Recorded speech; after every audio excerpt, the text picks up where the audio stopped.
As they're competing with each other to do it in a more interesting way. There's the scene at the rest stop when Michael Myers comes in and just drops teeth on the ground from it's harrowing. Well, yeah, I think that idea about the teeth dropping, it might have even I might be remembering it wrong, but I feel like it was our location, our buddy who works in locations who had that idea. And so that's the other thing is you're working on, if you're on a comedy, sometimes you'll get jokes from people saying like, oh, you should say this. Like, oh, it's not bad. When people suggest things like he should drop the teeth, you're like, great idea, but also keep an eye on this dude. That is fucking successful in comedy, but you've also carved out time to do these other things. You were a huge force behind the Halloween franchise, the reboots. And it's so fascinating to me because I've always thought there's a weird, sometimes people say, or I've said, many people have said it, there's a symbiosis between comedy and music. Like a lot of comedians also love music and there's some kind of weird parallel. I also think there's something going on between comedy and horror. They're very different. But also there are things about them that aren't that different because it's all about surprise. Exactly. I think you're with both of them, you're structuring an experience, you're with a joke, you obviously want to pace things out so that the punchline gets the biggest laugh. And I think it's the same way with those scares. You think about how, we'll make them a little scared here and then we'll let them off the hook here and then boom, we'll hit them here. So I think there is a little bit of that is similar as the architecture of trying to make sure you get the result that you're going. It was a lot of fun. That was Jason Blum had come to David Green about adapting that. And, David Green and I have gone to college. We went to college together. We've known each other for a really, really long time. And, he came to me and was like, I think I might do this. Would you want to help me? I'm like, no way. You shouldn't relaunch Halloween. It's a terrible idea. I love Halloween. Don't do that. But then as we were thinking about it, I was like, well, I mean, if someone's going to, why don't we give it a shot and let's see if we could. And it was honestly, it was like unreal. It was so funny to be sitting there like writing on that script and you're just writing, the shape walks into the room. You're kind of. I was formed in that movie. My babysitter made me watch it when I was 5 with the lights out. And so to do away with all those sequels that in their own way I love, but to come back the way you guys did with the 2018 one. Oh man, it was like closure for me. Thank you. The whole experience was awesome. Not only getting to do that, but even, we had to go through steps of approval to do it. Like David and I had to go to John Carpenter's house and pitch him what we wanted to do. And it was sort of like, I've never really been nervous about pitching an idea ever. It's just like, oh, they don't like it. They don't like it. But suddenly as we're like knocking on his door, it's like, oh God, I think I'll be crushed if he doesn't like what this idea is. This is insane. And so I'm meeting him and pitching him this idea of like, we have an idea of what we want to do with something you've made. There's all of a sudden like, what are the balls of us? What are we thinking? We should never have. That's great. It was awesome. And then, once we got his approval, we sent it to Jamie Lee Curtis because obviously it wouldn't work without her in it. And when she called back and was like, yeah, I want to do this. I mean, Green and I are just looking at each other like, what is going on? I mean, it was insane. And when it premiered at TIFF, I think it might have been the most proud I've ever been of anything that we've done. I mean, I was so nervous of what that reception was going to be for that one because I'm there with them. I'm a fan of this. It meant a lot. And I just really wanted it to work for the other fans. And I remember watching that and just my stomach was in knots. I wasn't like eating for like 2 days leading up to it. And we're sitting there and when it got to the last half where they're like in the house with them and everybody in the theater is like cheering and applauding. I was just like, oh God, yes. Oh, I'm going to live. It was awesome. It was so much fun. Yeah. I also think writing how someone gets killed would be kind of fascinating because there is a real art to it. Just if the character just gets killed, well, that's, gets shot. It's boring. It's trying to think of these inventive ways that are sometimes 50% comedy. Yeah. The way someone, and if you watch these movies as they're competing with each other to do it in a more interesting way.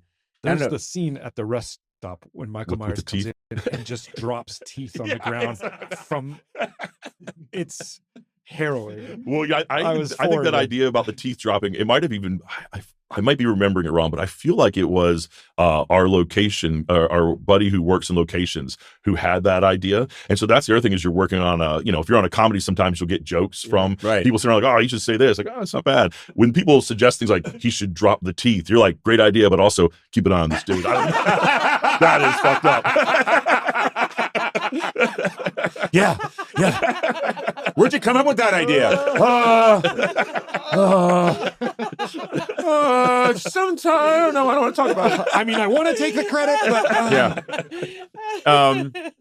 that's fantastic. It just occurred to me that it would be, I don't know, it'd be really funny to shoot a short thing where it's you going to John Carpenter's house to pitch him, and he doesn't really like the idea, but you hang around, and then you use all the tropes from horror movies, like he goes into the kitchen at night and opens the refrigerator door, and then when he shuts it, you're right there, and you're like, I just really think, I told you I don't want to do it. The pitch. Yeah, it's just it's called the pitch. Season of the pitch. Yeah, season of the pitch, and you just what else you got? You know what have you done for me lately? I've been working on something I'm pretty excited about. You know, I approached Paramount last year about trying to relaunch G.I. Joe for them as a feature. Yeah. Talk about cartoons, dog. This is the guys I write Gemstones with, Jeff Bradley and John Kachuri, we jammed out this script that Paramount's excited about, and we're gonna that's what we're trying to make next year. Wow. You can't say anything, huh? I can't say. You know what? It's not a comedy. It's like a grounded action movie. Oh my god! You know, in the comics, there's this town Springfield that is like secretly Cobra lives there. I have that original comic. Yeah, I loved it. And so our story takes place there. And I realize that Matt's going to follow you home. Yeah, you gotcha.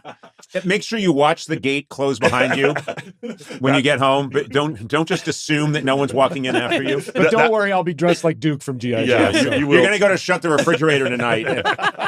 Gorley's there. That was like the Halloween thing of like feeling like insane writing The Shape. This was like when I'm like writing the climax of it, and we're sitting here and I'm putting things like Cobra Commander and Snake Eyes fighting. I just had to stop and like go downstairs to my wife, and I'm like, this is nuts. I used to do this when I was a kid. Every day I would make these guys fight each other, and now I'm writing that shit. You're living my life.